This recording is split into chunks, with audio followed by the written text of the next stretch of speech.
Eto na nga mga chong, marami tayong PBA updates. PBA Rookie Draft. Bagong player ng Barangay Ginebra. Ginanap na ang 50th season PBA Rookie Draft. Kilalanin natin yung mga notable players sa draft na yan. Ang first overall pick ng Terra Firma Jeep ay itong 6'10" big man na si Gio Chu. Napakabatang big man at ayon sa rules ng PBA, hindi ito po pwedeng i-trade ng Terra Firma sa loob ng 3 taon. Para naman sa second overall pick ng Converge 5RXers ay si Juan Gomez Del Llano, isang rising star combo guard at saktong-sakto yan sa pangangailangan ng Converge. Para naman sa third overall pick ng Blackwater ay itong mainit na si Dal Panopio. Fourth overall pick ng Northport Batampier ay itong si Chris Kuhn. Fifth overall pick ng NLEX na si LJ Gonzalez. At ang pinaka first pick ni LA Tenorio as a professional head coach ay si Yukien Andrada. Stretch forward na kayang makipagsabayan sa loob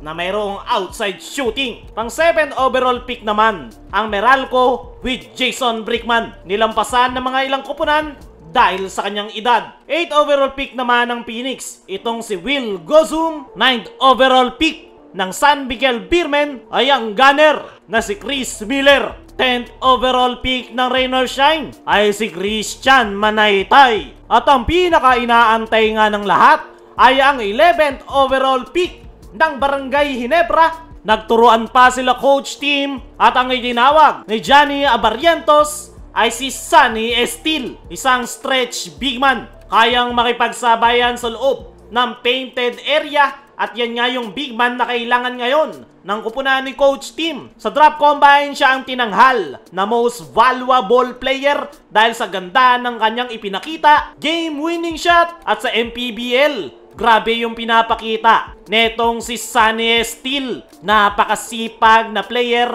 at yan nga yung pinaka nagustuhan sa kanya ni Coach Tim Cone. Pero ang pinaka-importante nga mga chong ay isa, itong si Sunny Estil sa mga bagong big man ng Barangay Ginebra na kanilang maaasahan sa paparting na panibagong season. Ngayon nga na kailangan ng Ginebra ng dagdag reinforcement sa ilalim ay malaki yung chance na makakakuha ito ng kontrata at mabibigyan ng playing time ni Coach Tim Cone. Second round pick ng Ginebra ay itong si Mario Barasi. Another big man ang kinuha ng Barangay Ginebra dahil desidido si coach team na palakasin yung kanilang front court position. Para sa akin mga chong, good pick yung mga kinuha ng Ginebra ngayong PBA Rookie Draft at abangan natin kung mabibigyan sila ng kontrata.